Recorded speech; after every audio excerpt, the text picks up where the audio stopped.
everybody, my name is Thida and I'm one of the speech pathologists that work at KUI Speech Pathology, and I felt I would make this short video because I've been getting the same question from a lot of my parents when I'm working with their child, and I'm recommending implementing some AAC, which stands for Augmentative and Alternative Communication, when the end goal of our speech therapy is spoken communication. So I'm going to be talking through AAC and why this is something that many speech pathologists will recommend in order to help your child to be able to speak verbally. So AAC, as I said, is Augmentative and Alternative Communication. And what this can look like is any other form of means, either adding so that communication is easy to understand, so things like facial expressions, gestures, or it can be something that's a replacement instead of speech. So thinking things like symbols, communication boards, or even a really robust communication device that has symbols that you press and it speaks on behalf of the user. In many cases, particularly with younger children, when speech is not effective, so either we've got very poor speech clarity, we're not making any sounds, we don't have enough language, there's a diagnosis, any kind of combination of factors going on, a speech pathologist will recommend implementing AAC as a way of gaining functional communication for your little one. So what this means is we're supplementing their communication because their spoken skills are not meeting the needs of their social activities, their learning, and their overall daily needs and community engagement. So we will recommend this to get them a means of functional communication. It doesn't mean that this device or this AAC is going to replace their spoken speech.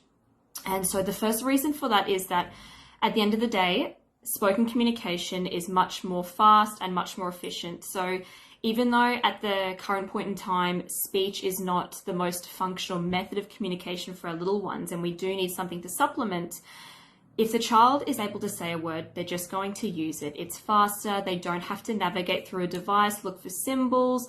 Obviously it's louder, they're not having to gain the attention of other people so that they're looking at the symbol or gesture, whatever they're doing. And speech can just be most easily recognized if we're gesturing to other people who are not very familiar with keyword sign or Auslan sign language.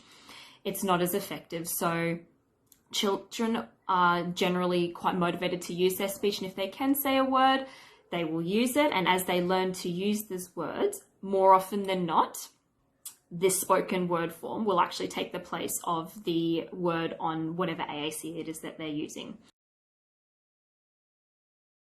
AAC will actually help us get to speech if the child is able to access speech. We're continuing to build their spoken language and speech skills.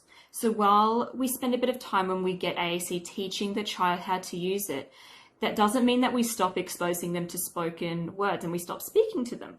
We continue to use spoken language and modeling, and we emphasize our speech sound and all of these things to the child. So they are still accessing exposure to these skills. And when there's exposure, we're providing a language and speech rich environment, which increases the chances of them being able to use this. And it's giving them opportunities to hear these words, practice imitating still, but still while giving them a means of functional communication. Further to this as well, there's a lot of AAC devices that will actually have an audio output. So as the child is selecting words that they're using with their AAC, the device will actually say the word as well, which is again another opportunity for the child to practice imitating and hearing this word. So we are still working towards spoken communication. We're just giving them a means of being able to express their messages while their speech or language skills are catching up.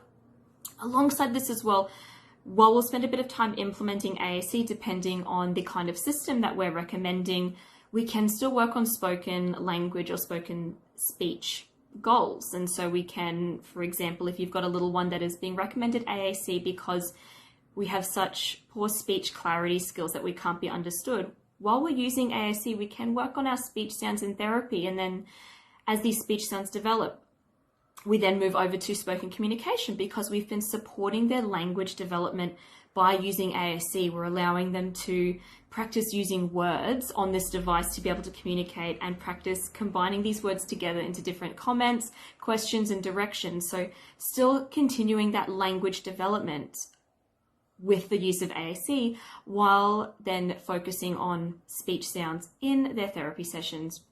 Another reason why AAC can help children move towards spoken communication is because it reduces a lot of frustration associated with unsuccessful interactions.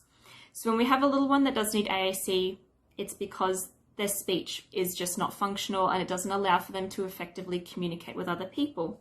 And when we have this, more often than not, these children will have quite negative experiences interacting and trying to talk with others, particularly those that are not super familiar with them. So other kids at kindy, other people out in the community, and these negative experiences can lead to a lot of communication anxiety or avoidance for our little ones.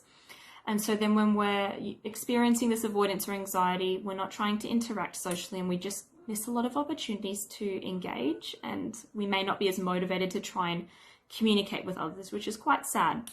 And so giving them this AAC means they're going to have a means to be able to still express all their thoughts, all their needs, and all the ideas they have to a range of different communication partners. So they'll be able to either use a device, symbols, whatever, to speak to others in a way that the other person can understand them quite clearly and effectively.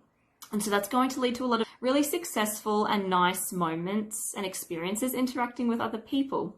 And as they're having these really lovely experiences, communicating with others, they're going to be more motivated to keep trying to interact, which can then lead into the child wanting to find ways to be more and more efficient with their communication. So they're motivated to try keep learning. They're going to use their AAC more. They're going to try learn new words, sounds, and if they have the capacity to develop speech, they're going to try to move towards spoken communication because this is the most effective and efficient way to be communicating with others. I hope that sheds a bit of light on AAC, why we recommend it if our end goal is spoken communication. And if you have any questions about AAC or feel like this is something that may be helpful for your little one, please do not hesitate to get in contact with the clinic via our website, our social media platforms. You can email or call us and we will be more than happy to talk through your questions.